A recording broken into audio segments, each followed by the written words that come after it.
Hello guys, അപ്പോൾ പുതിയൊരു വീഡിയോയിലോട്ട് സ്വാഗതം. അപ്പോൾ സമയം 7:30 ഇന്ന് ബേബിക്കുട്ടിക്ക് എക്സാം സ്റ്റാർട്ട് ചെയ്യാണ്. Pre time first exam start ചെയ്യാണ് കേട്ടോ.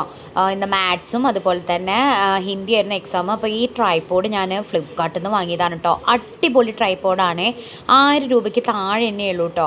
500-600 സംതിങ്ങേ ഉള്ളൂ. നല്ലൊരു ട്രൈപോഡാണ്. നിങ്ങൾ വീഡിയോസൊക്കെ ഷൂട്ട് ചെയ്യുന്നവരാണ്, അധികം പൈസ ഒന്നും ചിലവാക്കാൻ വയ്യ എന്നാണെങ്കിൽ ഈ ട്രൈപോഡ് കണ്ടും പൂട്ടി വാങ്ങിക്കോളൂ. അപ്പോൾ ഇന്ന് ബേബിക്ക് സ്കൂളിലേക്ക് കൊണ്ടുപോകാൻ ഉരുളൻകിഴങ്ങ് ഫ്രൈ ചെയ്തതായിരുന്നു കേട്ടോ. ഒട്ടുമിക്ക ദിവസവും അങ്ങനെയൊക്കെ തന്നെ കൊണ്ടുപോകുക, കാരണം ഞോണൊന്നും അവരുടെ സ്കൂളിലേക്ക് കയറ്റാൻ പറ്റില്ല. അപ്പോൾ ഇവളുടെ മുടിയിലാണെങ്കിൽ തീരെ എണ്ണ ഇല്ല കേട്ടോ. കുറച്ച് ദിവസമായി എണ്ണ തേച്ചിട്ട് അത് ഞാൻ പറയായിരുന്നു. അടാ നമ്മുടെ പയറൊക്കെ വളർന്നു വരുന്നുണ്ട് കേട്ടോ. അപ്പോൾ ഇന്ന് രാവിലെ ബ്രേക്ക്ഫാസ്റ്റ് ഉണ്ടായിരുന്നത് ചട്നി ആയിരുന്നു കേട്ടോ. വെള്ള ചട്നി ഇല്ലേ, ചട്നിയും അതുപോലെ തന്നെ ഗോതമ്പ് ദോശയായിരുന്നു. എന്നും ഗോതമ്പ് ദോശയായി കാരണം മടുത്തു ഗൈസ്. ഇപ്പോൾ നമുക്ക് എന്നും ഇങ്ങനെ ഓരോ ദോശയ്ക്ക് ആകുമ്പോൾ മടുക്കും. ഇടയ്ക്ക് ഇങ്ങനെ നൂൽപ്പിട്ട് വെള്ളയപ്പം അതൊക്കെ കഴിക്കാൻ തോന്നുന്നുണ്ട്. ഇനി വേണം അതൊക്കെ ഇടയ്ക്ക് ഉണ്ടാക്കാൻ. അപ്പോൾ ദോശയും ചമ്മന്തിയൊക്കെ ഉണ്ടാക്കി കേട്ടോ. പിന്നെ അതാ കുറച്ച് കഴിഞ്ഞപ്പോൾ ഞാൻ മുക്കുറ്റിയോ എന്തോ പൊട്ടിക്കാൻ പോവുകയാണ് കേട്ടോ. ആ തുളസി പൊട്ടിക്കാൻ പോവുകയാണേ. 8:30 അവർ റെഡിയായി പുറത്തേക്ക് ഇറങ്ങി ബേബി. അപ്പോൾ ഞാനെന്ന് വിചാരിച്ചു ഒന്ന് മുക്കുറ്റി മാറ്റി പിടിച്ചൊന്നൊരു തുളസി കതിർ ചൂടാന്ന് വിചാരിച്ചു കേട്ടോ. കുളിയൊക്കെ കഴിഞ്ഞിട്ടുണ്ടായിരുന്നു. അപ്പോൾ ഞാൻ തുളസിയൊക്കെ വെച്ചു. ഞങ്ങൾ ഒരു 8:30 ആകുമ്പോൾ അതാ നടന്ന് പോകണ്ട. അപ്പോൾ വേദു പറയായിരുന്നു പൂമ്പാറ്റ പോകുന്നത് വീഡിയോ എടുക്കാൻ. എന്ത് കണ്ടാലും അവൻ വീഡിയോ എടുക്കാൻ പറയട്ടെ. ഇപ്പോൾ ഞാൻ അങ്ങനെ വീഡിയോസൊക്കെ എടുക്കുന്നത് കാരണം എൻ്റെ മകൻ എനിക്ക് ഭയങ്കര മോട്ടിവേഷൻ തരാറുണ്ട്. അത് വീഡിയോ എടുക്കൂ, ഇത് വീഡിയോ എടുക്കൂ എന്നൊക്കെ പറഞ്ഞിട്ട്. അപ്പോൾ അതാ 8:30 മുന്നേ ഞങ്ങൾ അങ്ങോട്ട് നിൽക്കും കേട്ടോ. ബസ് ഇനിയിപ്പോൾ ഏത് സമയത്താണ് വരിക എന്നറിയില്ല. ചിലപ്പോൾ ഞങ്ങൾ നേരത്തെ നിന്ന് കഴിഞ്ഞാൽ നേരം വൈകിട്ട് വരുള്ളൂ, നേരം വൈകിക്കാൻ നേരത്തെയും വരും. അപ്പോൾ പ്രിയ മാമിനോടൊന്ന് റോസാപ്പൂവൊക്കെ കുറേ വിരിഞ്ഞിട്ടുണ്ട് കേട്ടോ. അപ്പോൾ ഞാൻ അവളോട് ചോദിച്ചു വേണോ ചോദിച്ചപ്പോൾ അവൾ വേണ്ട, സ്ലൈഡൊന്നും ഇല്ലല്ലോ പറഞ്ഞു. ഇടയ്ക്ക് ഞങ്ങൾ വെക്കാറുണ്ട് കേട്ടോ. ഇടയ്ക്ക് വെക്കും, ഇടയ്ക്ക് വെക്കില്ല, അങ്ങനെയാണ്. അപ്പോൾ വേദുവിനൊന്ന് ബാലവാടിക്ക് വിടുന്നില്ല, കാരണം അവന് ചെറിയ ചുമയും അതുപോലെ തന്നെ പനിയൊക്കെ ഒരു ആരംഭം തോന്നി ചെറുതായിട്ട് കേട്ടോ. അപ്പോൾ ചെറിയൊരു ചാറ്റൽ മഴ പോലെ ഫീൽ ചെയ്തു ഞങ്ങൾക്ക് കേട്ടോ. കുട ഞങ്ങൾ എടുത്തിട്ടും ഉണ്ടായിരുന്നില്ല. അപ്പോൾ ഞങ്ങൾ എന്താ ചെയ്തത്, പ്രിയ മാമിനോട് കയറി നിന്നു കേട്ടോ. ഇനി മഴ കൊണ്ടിട്ട് അടുത്ത പനി പിടിക്കേണ്ട വിചാരിച്ചു.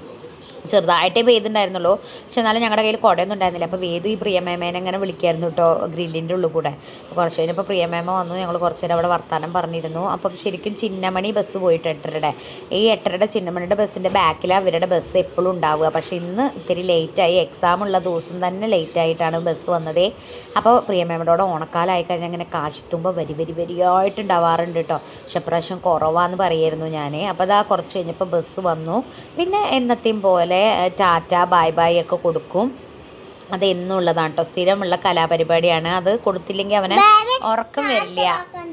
ബേബി കൊടുക്കണ്ട. അപ്പോൾ അതാ ഇന്ന് ലേറ്റായി, ഞാൻ പറഞ്ഞല്ലോ, മറ്റേ ദിവസമൊന്നും കാണാറില്ല ഞങ്ങൾ. അപ്പോൾ വീട്ടിലെത്തി ഇന്നൊരു ദോശയും അതുപോലെ തന്നെ ചട്നിയും കൂട്ടിയിട്ട് ഭാഗ്യമായിട്ടില്ല. ദോശയും ചട്നിയും കൂടി കഴിച്ചു. പിന്നെ അവനെ ചുമ ഉണ്ട് പറഞ്ഞല്ലോ, അപ്പോൾ അലർജിയുടെ ഒരു മരുന്ന് കൊടുക്കാണ്ടായിരുന്നു. അപ്പോൾ അത് കൊടുക്കുന്ന രംഗാട്ടോ കാണുന്നത്. ഇപ്പോൾ നല്ല കുട്ടിയാണെങ്കിൽ മരുന്നൊക്കെ കറക്റ്റ് കഴിക്കും. അങ്ങനെ വേഗം വായ കാട്ടിത്തരും. ഇങ്ങനെ നല്ല കുട്ടികളാണ്. മരുന്ന് കൊടുക്കുമ്പോൾ തന്നെ വേഗം കഴിക്കുന്ന കുട്ടികളുണ്ടോ നിങ്ങളുടെ വീട്ടിൽ? എൻ്റെ കുട്ടി അങ്ങനെയാണ് കേട്ടോ, നല്ല ഗുഡ് ബോയ് ആണ്. അപ്പോൾ അടുത്ത വീട്ടിലെ ആയിഷാത്ത കുറച്ച് കുമ്പളങ്ങ കൊണ്ടുവന്നു തന്നു. അപ്പോൾ അവരുടെ വീട്ടിലുണ്ടായതാണ് കേട്ടോ. അപ്പോൾ എന്നാൽ അതുകൊണ്ട് അമ്മ പറഞ്ഞു സാമ്പാർ എന്തെങ്കിലും വെക്കാൻ പറഞ്ഞു. പിന്നെ അതൊക്കെ കഴിഞ്ഞ് എനിക്ക് കൂറ്റനാട് പോകേണ്ട ആവശ്യം ഉണ്ടായിരുന്നു കേട്ടോ. അപ്പോൾ ഞാൻ റെഡിയായി. ഈ ടോപ്പ് ഞാൻ ഫ്ലിപ്കാർട്ടിൽ മീഷോന്ന് എവിടുന്ന് വാങ്ങിയതാണ് കേട്ടോ. നല്ല അടിപൊളി ടോപ്പാണ്. ഇതിൻ്റെ പാൻറ്റും ഷോളും ഒക്കെ ഉണ്ട്. 3 പീസ് സെറ്റാണ്. 1000 രൂപയുടെ ഉള്ളിലേ ഉള്ളൂ കേട്ടോ. അപ്പോൾ വേദു എന്നോട് പറയണേ അമ്മ പോകണ്ടെന്ന് പറയാൻ കേട്ടോ. അപ്പോൾ ഞാൻ അയ്യടാ ഞാൻ പോകുന്നുണ്ട് എന്നൊക്കെ പറഞ്ഞിട്ടിരിക്കുന്നത്. അപ്പോൾ ഞാനൊരു 10 മണിയാകുമ്പോൾ ഇറങ്ങി. അപ്പോൾ ഞാൻ അമ്മോട് പറഞ്ഞു പോയിട്ട് വരാൻ പറഞ്ഞു. അപ്പോൾ ഞാൻ വേദിനോട് ചോദിക്കുന്നത് എന്താടോ കൊണ്ടുവരേണ്ടത് പറഞ്ഞപ്പോൾ അവൻ പറയാം ഐസ്ക്രീം എന്നേ. ഈ പനിയും ചുമയുള്ള അവൻ ഐസ്ക്രീം എന്ന്. ഞാൻ പറഞ്ഞു ആരെങ്കിലും കഴിക്കോടോ ഐസ്ക്രീം പനി? ആദ്യം ഞാൻ പറഞ്ഞു കേട്ടോ. പിന്നെ അതൊന്നും കൊണ്ടിരില്ല പറഞ്ഞിട്ട് ഞാൻ ഇറങ്ങി കേട്ടോ. ഒരു 10 മണിയൊക്കെ ആകുമ്പോൾ ബസ് സ്റ്റോപ്പിൽ എത്തിയപ്പോൾ ബസ് സ്റ്റോപ്പിൽ നിന്ന് ചേച്ചി പറഞ്ഞിട്ടോ വീഡിയോസൊക്കെ കാണാറുണ്ട്, എല്ലാം കാണാറുണ്ട് പറഞ്ഞിട്ടോ. അപ്പം ഞാൻ പറഞ്ഞു ആണോ, എന്തും കാണണം പറഞ്ഞു കേട്ടോ. അപ്പോൾ അത് ആ ബസ്സിലൊക്കെ കയറി ഞാൻ കൂട്ടുപാത എത്തി. ആ കൂട്ടുപാത എത്തിയപ്പോൾ തൊട്ട് തുടങ്ങി എനിക്ക് തുമ്മൽ. നിർത്താനേ പറ്റുന്നില്ല. ബസ്സിലുള്ളവരൊക്കെ എന്നെ നോക്കുന്നതായിരുന്നു, കാരണം ആ മാതിരി തുമ്മലായിരുന്നു എനിക്ക് അലർജി പറഞ്ഞ സംഭവം പെട്ടെന്ന് വന്നു കഴിഞ്ഞാൽ പിന്നെ അത് ഭയങ്കര ബുദ്ധിമുട്ടാണ് മാറാൻ. കൂറ്റനാടിക്ക് മരുന്ന് വാങ്ങാനാണ് ഈ പോകുന്നത്. അപ്പോൾ ഇതാ കൂറ്റനാട് എത്തിയപ്പോൾ എൻ്റെ മുഖമൊക്കെ ഇങ്ങനെ മൂക്കൊക്കെ ചോർത്തു. അപ്പോൾ ഇതാ കൂറ്റനാട് തൃത്താല റോട്ടിക്കുള്ളവിടെയാണ് കേട്ടോ മെഡിക്കൽ സ്റ്റോറുള്ളത്. അവിടെ നിന്ന് വാങ്ങാമെന്ന് വിചാരിച്ചു. അമ്മയുടെ മരുന്നും വാങ്ങാണ്ടായിരുന്നു.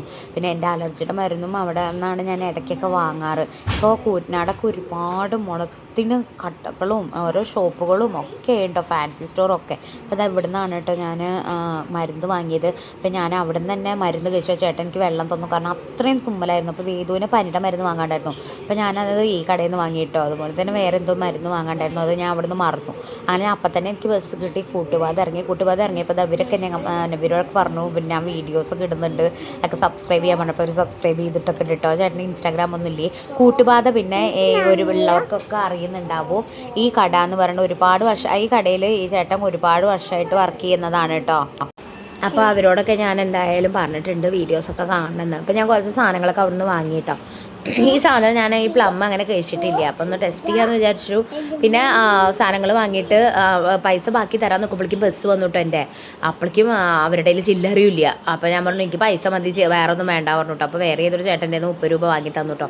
അപ്പോഴേക്കും ഇവർ ബസ്സൊക്കെ ഇടുക്കാറായിട്ടോ ബസ്. അപ്പോഴേക്കും ഇവർ കൂക്കി വിളിച്ചുകൊണ്ട് എനിക്ക് ബസ് കിട്ടി. അല്ലെങ്കിൽ ഇനി കുറേ നേരം അവിടെ വെയിറ്റ് ചെയ്യണം ബസ് കിട്ടാൻ, നല്ല പണിയാണ്. അപ്പോൾ എന്തോ ഭാഗ്യത്തിന് ബസ് കിട്ടി. അപ്പോൾ ഞാൻ ബസ് കയറി നോക്കുമ്പോൾ വേദും അമ്മയും കൂടിയിട്ട് ഞാൻ ഇറങ്ങി കൊടുത്തുനിന്ന് കയറിയിട്ടോ. അവർക്ക് ചാത്തന്നൂർ പോകാണ്ടായിരുന്നു. പിന്നെ അതൊക്കെ കഴിഞ്ഞിട്ട് വൈകുന്നേരം ബേബി വരുന്ന ടൈമാണ് കേട്ടോ. ഞാനും അമ്മയും വേദൊക്കെ ബേബിനെ കാത്തുക്കുകയാണ്. എക്സാം കഴിഞ്ഞിട്ട് വരികയാണല്ലോ, എങ്ങനെ അശോകന് ക്ഷീണം ഉണ്ടോയെന്നൊന്നും അറിയണമല്ലോ. അപ്പോൾ ഞാൻ അവളോട് ചോദിച്ചു കേട്ടോ എങ്ങനെ ഉണ്ടായിരുന്നു എക്സാം എന്നൊക്കെ ചോദിച്ചപ്പോൾ നന്നായി എഴുതാൻ പറ്റി, 2 എക്സാമും നല്ല ഈസി ആയിരുന്നു എന്നൊക്കെയാണ് പറഞ്ഞത്. ഇനി നമുക്ക് പേപ്പർ കിട്ടുമ്പോൾ അറിയാം ഈസി ആയിരുന്നോ അല്ലയോ എന്നൊക്കെ. അപ്പോൾ ബേബി അന്തം വിട്ട് കിടന്ന് വേദു വന്നിട്ട് എന്തോ പറഞ്ഞു കേട്ടോ. അവൾ ഇറങ്ങണത് അവനെ കാണാൻ പറ്റിയില്ല, അതാണ്. അപ്പോൾ എക്സാമൊക്കെ നന്നായി എഴുതിയെന്ന് പറയുന്നുണ്ട്. ഇനിയും നന്നായി എഴുതാൻ പറ്റട്ടെ. പിന്നെ അവൾക്ക് പൊക്കെ തന്നെ പഠിക്കാൻ തുടങ്ങിയിട്ടുണ്ട്, അതാണ് ഒരാശ്വാസം. പിന്നെ കുറച്ച് കഴിഞ്ഞപ്പോൾ അമ്മ പറഞ്ഞു എന്നാൽ പയറൊക്കെ പൊട്ടിക്കാം, കുറച്ച് പയറും കൂടി ഉണ്ടായിട്ടുണ്ട്. അമ്മ അത് വലിയ പയറാച്ചിട്ട് വളർത്തിയതാണത്തെ, പക്ഷെ ഉണ്ടായത് അത്ര വലുതൊന്നുമല്ല, പക്ഷെ നല്ല പയറാണ് കേട്ടോ. ഉപ്പേരിയൊക്കെ ഞങ്ങൾ ഒരു വട്ടം ഉണ്ടാക്കി. അപ്പോൾ നാളെ കായും പയറും കൂടിയിട്ട് ഉപ്പേരി ഉണ്ടാക്കാമെന്ന് വിചാരിച്ചിട്ട് അമ്മ അത് പൊട്ടിച്ചു. അപ്പോൾ ഞങ്ങളൊരു ചക്കയൊക്കെ പൊട്ടിച്ച് വെച്ചിട്ട് പഴിപ്പിക്കാൻ വരട്ടാൻ വേണ്ടിയിട്ട്. അപ്പോൾ അതൊക്കെ നാളെ ഒന്ന് വെട്ടണം. നല്ല അടിപൊളി ചക്കയാണ് കേട്ടോ. ഞങ്ങളുടെ വീട്ടിൽ ഇഷ്ടംമാതിരി ചക്കയുണ്ട്, പക്ഷേ ഇപ്പോൾ ഒക്കെ കഴിഞ്ഞു കേട്ടോ.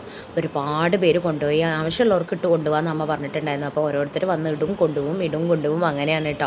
ഇപ്പോൾ ചക്ക സീസണൊക്കെ കഴിഞ്ഞിട്ടുണ്ടാവുമല്ലോ ഒരുവിധം എല്ലാവരുടെയും. നമ്മുടെ അടിപൊളി ചക്ക ഉണ്ടോ, നല്ല അടിപൊളി വരക്ക ചക്കയാണെങ്കിൽ നല്ല മധുരം ഉണ്ടാവും. പിന്നെ വൈകുന്നേരമൊക്കെ ആയപ്പോൾ ഞാൻ മേലേക്കാൻ വേണ്ടി നിൽക്കുമ്പോൾ വേദു പറഞ്ഞു അമ്മ എനിക്ക് ഉപ്പ് വേണം, എന്തിനാ ഒച്ചിനെ കൊല്ലാനാണേ. അമ്മമ്മ അവിടെ ഒച്ചിനെ കൊല്ലുന്നുണ്ട് പറഞ്ഞിട്ട് ഇത് അമ്മമ്മയും മോനും കൂടി ഭയങ്കര ഒച്ചിനെ കൊല്ലാനാണ് കേട്ടോ ഈ കാണുന്നത്. വൈകുന്നേരം ആയി കഴിഞ്ഞാൽ ഇവരിങ്ങനെ ഇറക്കും ചില ദിവസങ്ങളിൽ. വേദുവാണ് കാട്ടിക്കൊടുക്കുക അമ്മമ്മയ്ക്ക്, ഇവിടെ ഉണ്ട് അവിടെ ഉണ്ട് എല്ലായിടത്തും ഒച്ചുള്ളത് അവങ്ങനെ സൂക്ഷിച്ച് നോക്കി കണ്ടുപിടിച്ച് കൊടുക്കൂട്ടോ. എന്നിട്ട് ഉപ്പിട്ടിട്ട് കൊല്ലും. നിങ്ങളുടെ അവിടെ അങ്ങനത്തെ ഒച്ചുകളുണ്ടെങ്കിൽ ഒന്ന് പറയൂട്ടോ. ഇതിന് ആഫ്രിക്കൻ ഒച്ച് എന്നാണ് ഇത്ര പറയുന്നത്. എന്തുകൊണ്ടാണ് ഈ ആഫ്രിക്കൻ ഒച്ച് എന്ന് പറയുന്നതെന്നൊന്നും നമുക്കറിയില്ല കേട്ടോ. എന്തായാലും ഭയങ്കര ശല്യമാണ്, ചുമരിലും എല്ലാവിടെയും വന്നിരിക്കൂട്ടോ. ഇത് ഭയങ്കര അപകടകാരികളാണ് ഇവർ എന്ന് കേൾക്കുന്നുണ്ട്. ഇങ്ങനെ പെരുകി വരികയാണ്. ഇത് കണ്ടു കഴിഞ്ഞാൽ അപ്പോൾ ഉപ്പിട്ട് കൊല്ലാനാണ് കേട്ടോ എല്ലാവരും പറയുന്നത്. ഇങ്ങനെ ഇതാ മതിലിൻ്റെ അവിടെ ഒക്കെ അങ്ങനെ ഇരിക്കുക, ഓരോ മതിലിൻ്റെ അവിടെ. എല്ലാ വീട്ടിലും ഉണ്ട്, ഞങ്ങളുടെ വീട്ടിൽ നല്ല കേട്ടോ. ഞങ്ങളുടെ ഈ പരിസരത്തുള്ള എല്ലാ വീട്ടിലും ഈ ഒച്ചുകളുണ്ട്. പിന്നെ അമ്മ പിന്നെ എപ്പോൾ കണ്ടാലും ഒപ്പിട്ട് കൊല്ലും. കാരണം നമ്മുടെ കൂടെയുള്ള നമ്മുടെ പേരക്കുട്ടി ഒരു ഒച്ചിനെ കണ്ട അപ്പം വിളിക്കുക, അമ്മമ്മേ ഒച്ച് പറഞ്ഞിട്ട് ഓടി വിളിക്കും കേട്ടോ. അങ്ങനെയാണ് പതിവ് എപ്പോഴും. എന്തായാലും ഒച്ചിനെ കൊല്ലാൻ നല്ല ഇൻട്രസ്റ്റ് ആണ് കേട്ടോ എൻ്റെ മകനെ. അപ്പം ഞാൻ എന്തായാലും തിരിഞ്ഞ് നടക്കുകയായിരുന്നു കേട്ടോ. പോകാൻ വേണ്ടി നിൽക്കുമ്പോൾ അമ്മേതാ ഇവിടെ ഒച്ചുണ്ട് പറഞ്ഞിട്ട് വേദു എന്നെ വിളിച്ചു കാട്ടി തരികയായിരുന്നു കേട്ടോ. അപ്പോൾ അവന് അത്രയും എന്താണ് വീഡിയോ എടുക്കാൻ പറയുകയാണേ. ഒച്ചു ഇവിടെയുണ്ട്, വലിയ 2 ഒച്ചുണ്ട്. അത് അമ്മ കണ്ടിട്ടായിരുന്നില്ല കേട്ടോ. പിന്നെ അവനാണ് കാട്ടിക്കൊടുത്തത് തോന്നുന്നുണ്ട്. കാരണം അവൻ അങ്ങനെയാണല്ലോ ഒച്ചിനെ അങ്ങനെ സൂക്ഷ്മമായി നിരീക്ഷിക്കുന്നത്. അതിനെ വിളിക്കാനുണ്ട് അവൻ, കാണാൻ വാമ്മേ കാണാൻ വാ എന്ന് പറഞ്ഞ് നോക്കുമ്പോൾ ശരി തന്നെ കേട്ടോ. വലിയ ഒച്ചാണ്, പാളയിലും അവിടെയൊക്കെ ഇങ്ങനെ പറ്റി പിടിച്ചിരിക്കുന്നുണ്ട്. എന്തായാലും 1 കിലോനൊന്നും ഉപ്പ് പോരാട്ടോ, അത്രയ്ക്ക് ഉപ്പ് വേണം ഈ ഒച്ചിനെ കൊല്ലാൻ. എല്ലാവരുടെയും ഇങ്ങനത്തെ ഒച്ചുകളായതുകൊണ്ട് തന്നെ നല്ല ബുദ്ധിമുട്ടാണ് കേട്ടോ. ഉപ്പിനെ നല്ല ഇതാണ്, ഉപ്പിട്ടാൽ തന്നെയല്ലേ ഇത് ചാവുള്ളൂ. പിന്നെ ഇപ്പോൾ വേറെ ഒന്നും നമുക്കറിയില്ല, വേറെ ടിപ്പുകളൊന്നും ഇതിനെ കൊല്ലാനുള്ളത് നമുക്കറിയില്ലല്ലോ. അങ്ങനെ അന്നത്തെ ദിവസം കഴിഞ്ഞു ഗൈസ്. അപ്പോൾ ഇത്രയുള്ളൂ ഇന്നത്തെ ഒരു വീഡിയോ. അപ്പോൾ എല്ലാവർക്കും ഇഷ്ടപ്പെട്ട ലൈക്ക്